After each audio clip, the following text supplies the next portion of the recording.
All right, we are live. All right, y'all. Y'all know if it is Friday, y'all know it is time for All Politics are Local, America's number one political hip hop radio talk show. So y'all know that we're gonna have a real impactful show tonight. I'm one of your hosts. My name is Ed Riley.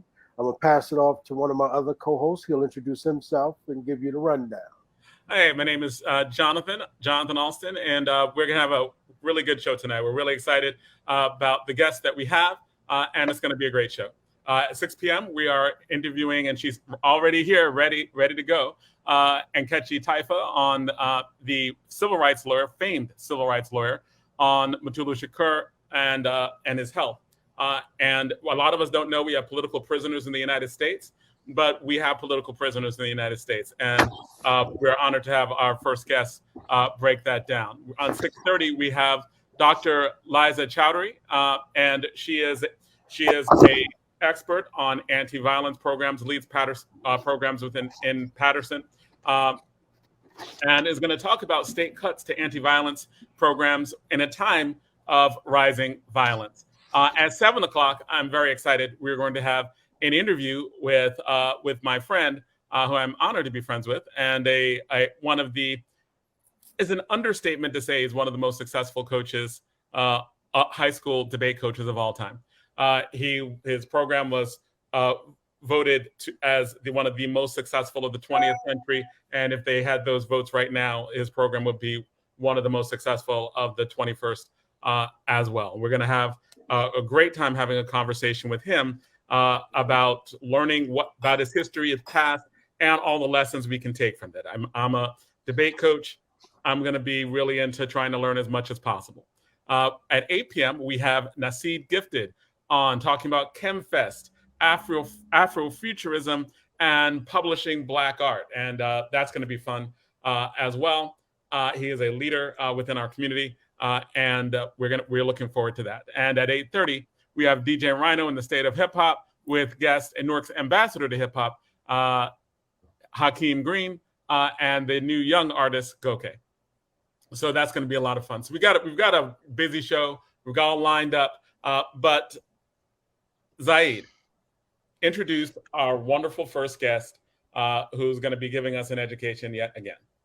We're coming in and firing on all cylinders. But before I introduce Nkechi, just a couple of words that I wanted to share about the rest of the show, that most of which you are responsible for, Jonathan, is that our host is very modest about his own standing as a debate teacher. Jonathan Alston himself is an emerging debate coach legend in his own right, and he's sharing an elder with us on the shoulders on which he stands.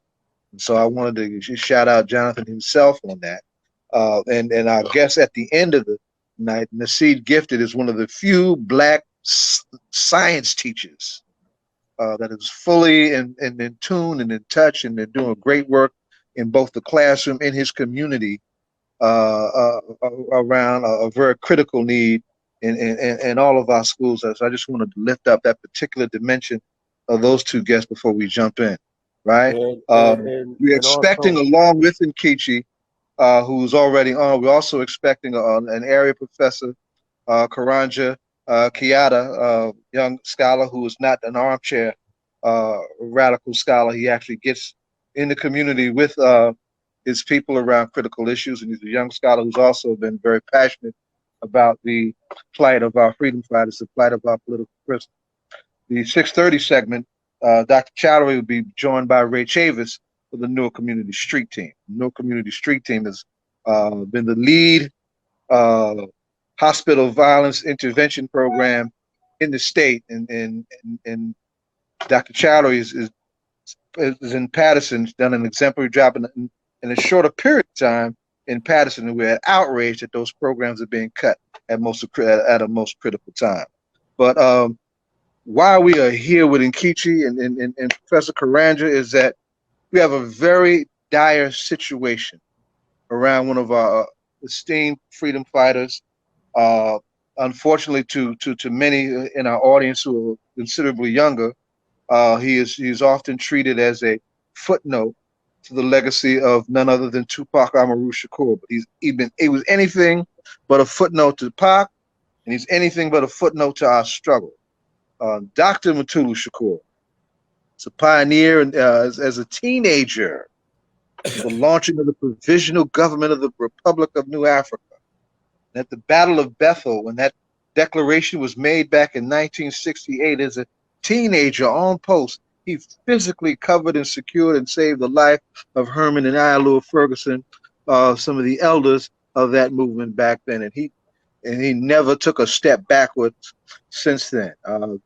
Dr. Mutulu Shakur is best known for that because he went to Africa as a part of the diplomacy of the Black Panther Party between party and the People's Republic of China, and picked up on the power and the potential of acupuncture as a healing modality, particularly concerned with a natural healing modality to help our people address the scourge of the drug wave that was put on us to take us off of the streets, out of the streets, when we were on the streets at an all-time high at the height of our struggle in the late 60s.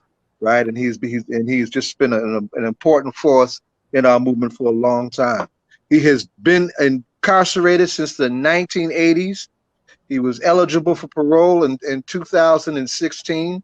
He has been denied parole 9 times, even though having been a model prisoner, important role model inside the institution, done his time and done everything you're supposed to do. The state is still holding him in their clutches, knowing that he is very dangerously ill.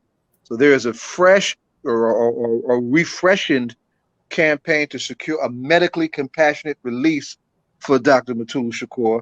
And Nkechi Taifa is somebody who actually goes back with him in a personal way as well as a legal way for quite some time. So we're honored to have Nkechi back. Nkechi's one of our lead reparations warriors, and she's usually on talking about reparations. Reparations is busy. We got to bring her back on some of that in a minute too. And like I said, Dr. Karanja, who should be on in a moment as well. So that's what we're going to talk about. Nkechi. Greetings and salutations, my brother. Thank you so very much, All Politics for Local, for this feature on Dr. Mutulu Shakur and what's currently going on with him. What's happening? Tell everybody who Dr. Mutulu Shakur is, and why is he so important to our movement, and why is it so urgent that we need to take up his struggle for his release right now? Yeah, well, you laid it out perfectly. He's a father, he's a grandfather, he is a revolutionary, he is a political prisoner. He's been in prison for the past 36 years in U.S. federal prisons. But right now, today, he is battling for his very life. Okay, he didn't receive a life sentence. He didn't receive a death sentence. He received a sentence of 60 years. And as you stated, he has been eligible for parole for a long time. He's consistently been denied. Dr. Mutulu Shakur is, as you said, the stepfather of the great, our dear brother Tupac Shakur. He's the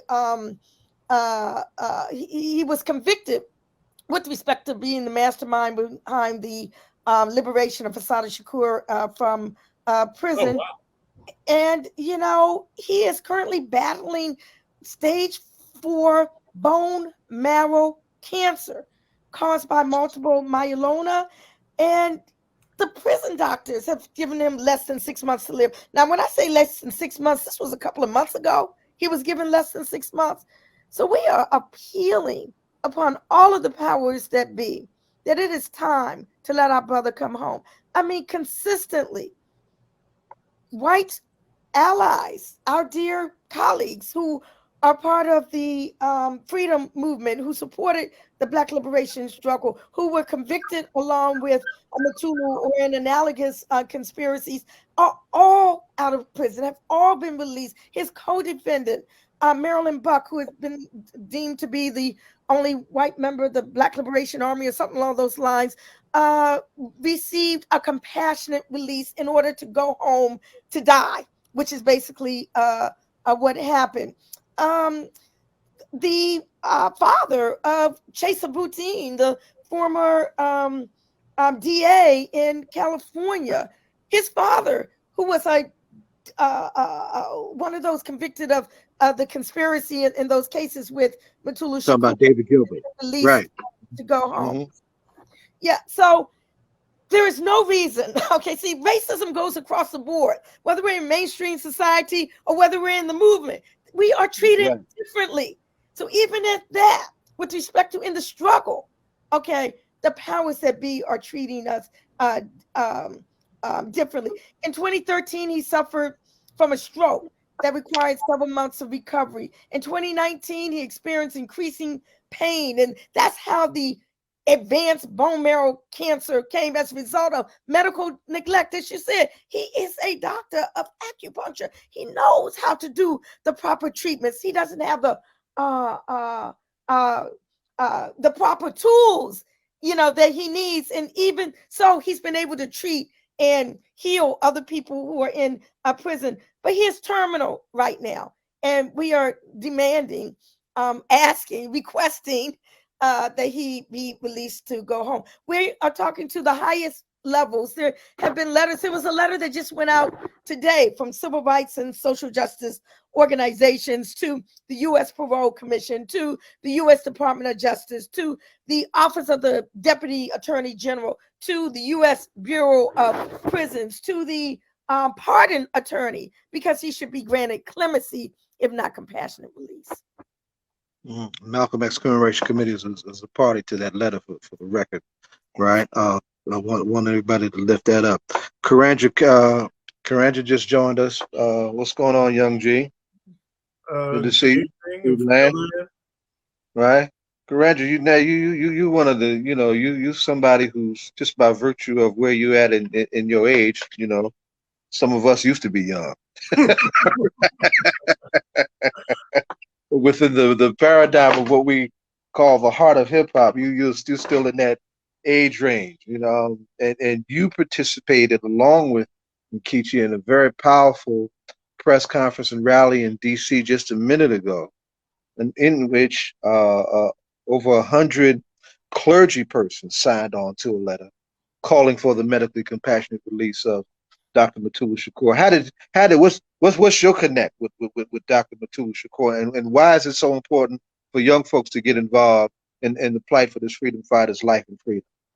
Well, I'm a member of the Malcolm X grassroots movement, and we are supporting this work around Mutulu. So slow it down, because everybody don't know what the Malcolm X grassroots movement, and I do, and Nkechi do, but all the rest of these other field Negroes, they don't know, so you got to tell them what it is.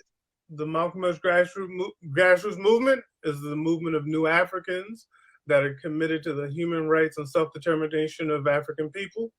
We have a number of chapters within the United States. New York City has a chapter, Atlanta has a chapter, San Francisco has a chapter, and I'm missing some chapters, but those are just a few. And as Detroit, DC. Yeah. So as a member of the Malcolm X grassroots movement, I was asked by Sister Saliba if I could assist with what was going on in DC. And my father happens to be a preacher, and I talked to him about Mutulu, and he agreed to share a few words. And that's what I read when I was down in DC last Wednesday. But for me, as you stated earlier, I'm very much committed to bringing attention to political prisoners.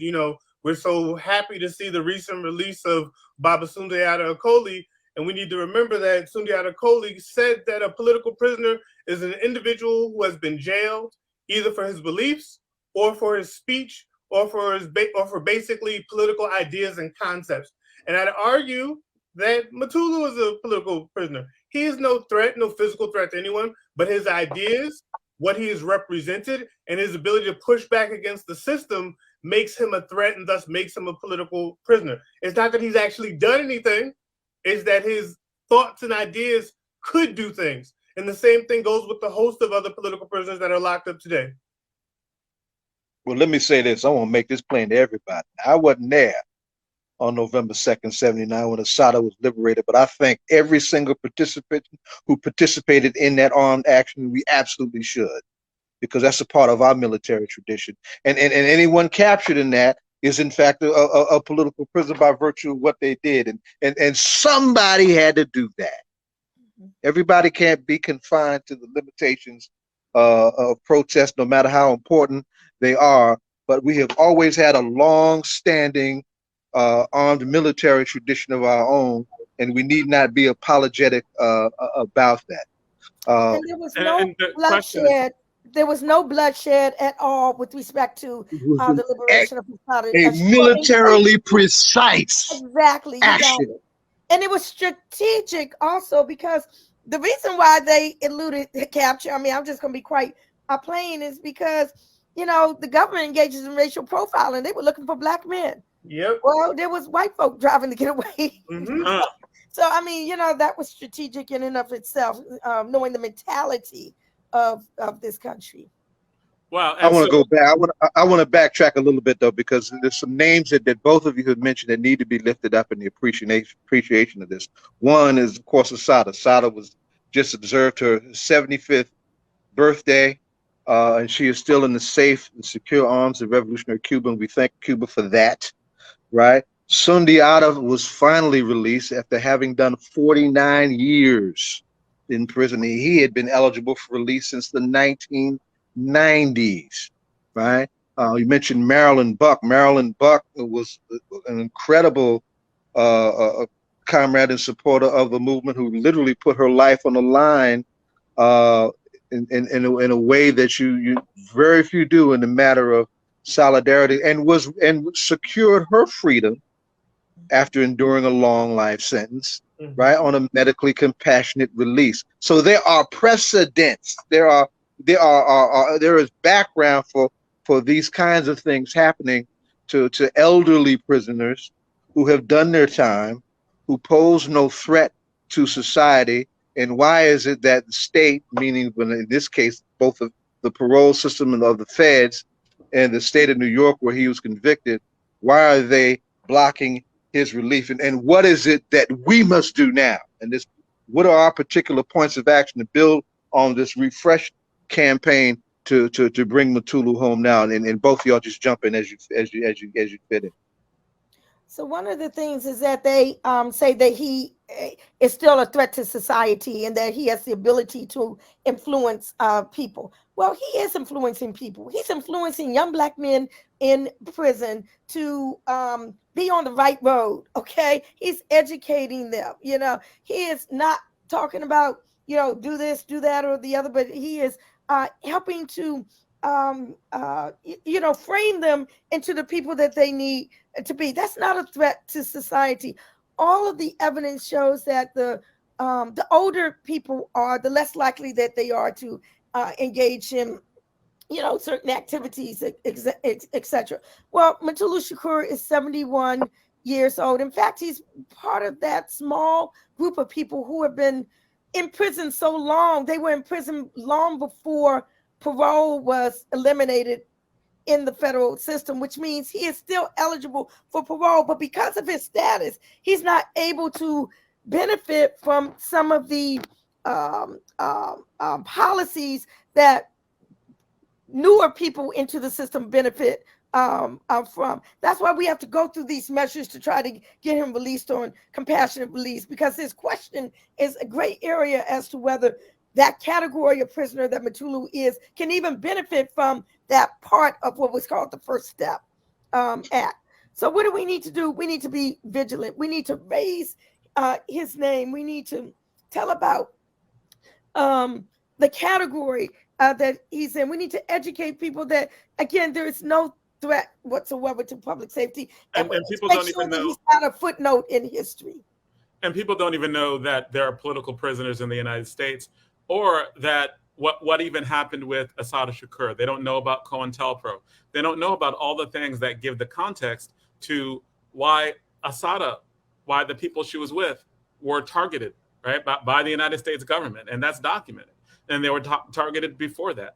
Why people continue to be targeted. Why, like, all of the stuff that you're talking about, a lot of people just don't know that this is stuff that's, if you like, is taught in some colleges. It's taught when people like look up COINTELPRO.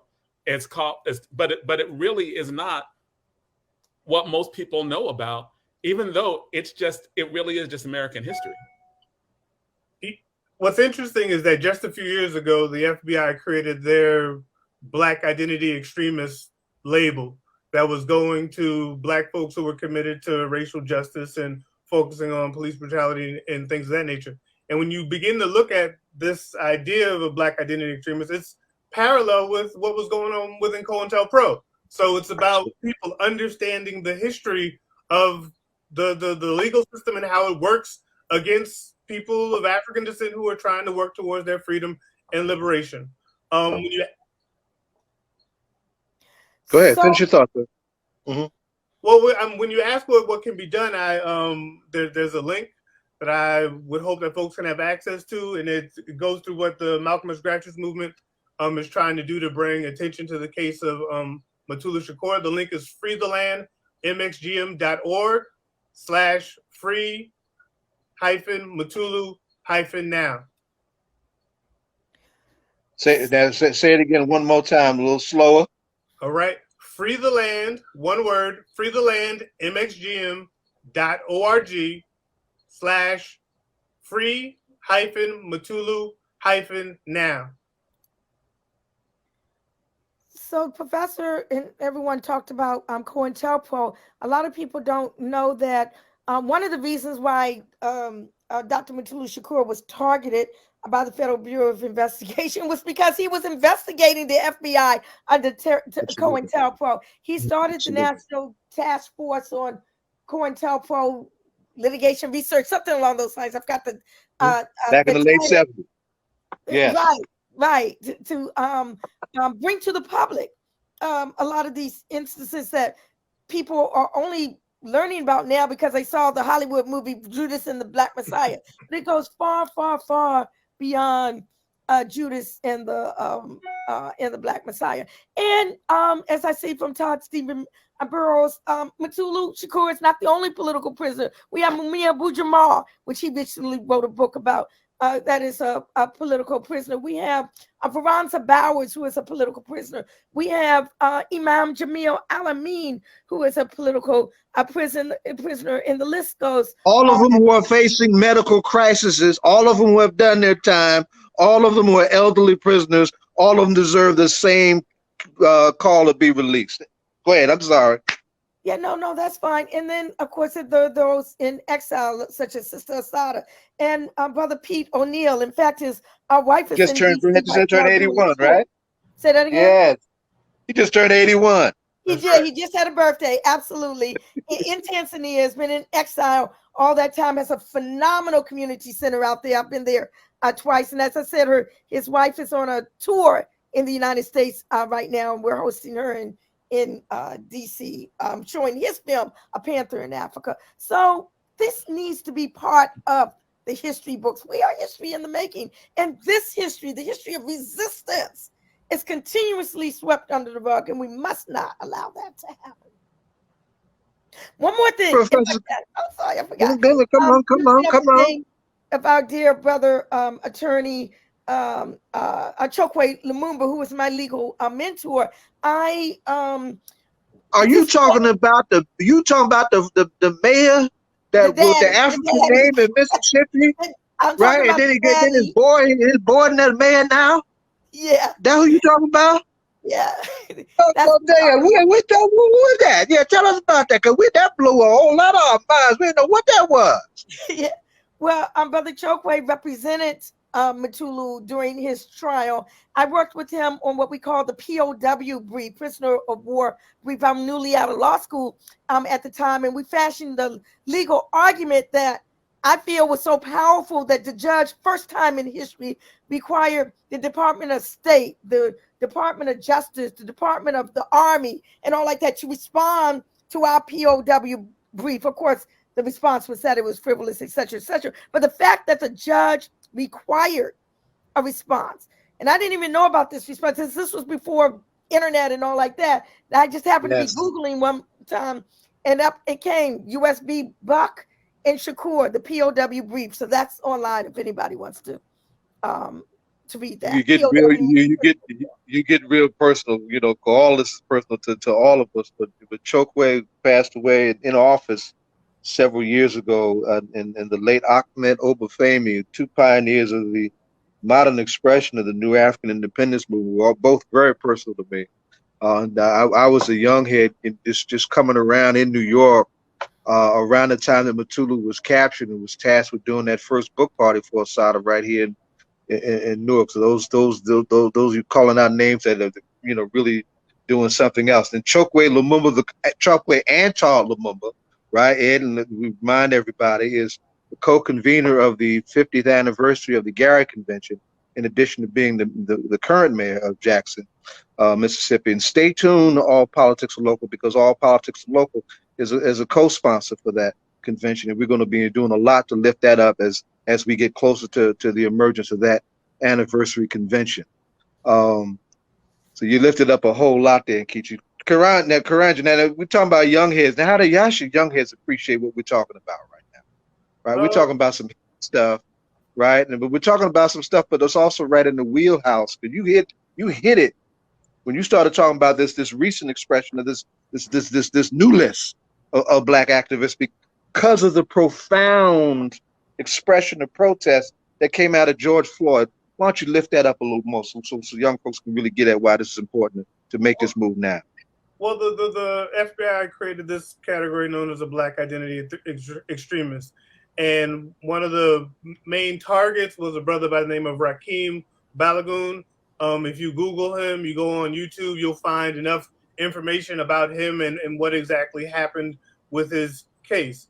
He was eventually cleared of whatever charges, but you know, we have to be mindful that our actions can be used as a way of targeting folks, and that's what happened with Black identity extremists. The idea is that anyone who is vocal and resistant around issues of race, justice, police violence can become a threat. You know, I think of the current political prisoner, Joy Powell, who's locked up, you know, out of Rochester, who was doing the same thing. But this was prior to the Black identity extremists. But Rakim Balagoon is the most recent person.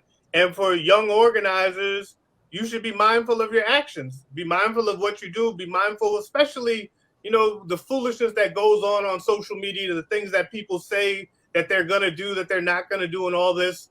All of that can be used against folks. And it has been, in the case of attempted to be used against folks, in the case of Rakim Balagoon. And we just need to be mindful of our actions, because this government is afraid of our ability to be organized and provide a strong resistance against our oppression. And they will do anything to cripple our efforts. And even with what happened. No, you're saying. Go ahead, right? Jonathan. No, you can go. Go ahead, Jonathan. No, you can go, because I know we're wrapping things up, and I want to make sure that you get your question. He actually gave me a good segue, because this is All Politics Are Local, and the local expression of the Rakim Balagoon's case is what happened with one of my former soldiers, and he's still in the new Black Panther Party, and that's Sharif Ahmed Hotep. Sharif Ahmed Hotep almost was facing a life bid on a bogus weapons possession charge. The same circumstance, the exact same circumstance. We had to fight like hell to get him out of the clutches. And Sharif is out front of our anti-violence efforts here in Newark in a way that is exemplary. We're incredibly proud of that young brother. The point I wanted to make is this: is that as we and that's another story. But to Karanja's point and to young folks' point, even though we have this cloud of surveillance and over our heads, we still must go forward. We still must go forward with our best work, our best organizing efforts, our best commitment to principle and discipline. And that's what's going to protect us in the end, is our commitment to do this work in a disciplined and principled way, right? Because in the end, we're going to win, right? We won Maroon's release. We won Maryland Buck's release. We won Sekou Odinga's release. We won Sundiata's release. And then we want to win. We ultimately want to win our freedom from our oppression. Like our ancestors who faced a more enormous cloud than COINTELPRO, when that was chattel slavery over several centuries, right? They never gave up, and neither should we. So I want to thank our guests. Last words on how to follow up on Mutulu's case. Karanja, give the link again, and we need to ask y'all one question before you go. Right. And I'll let Jonathan do that.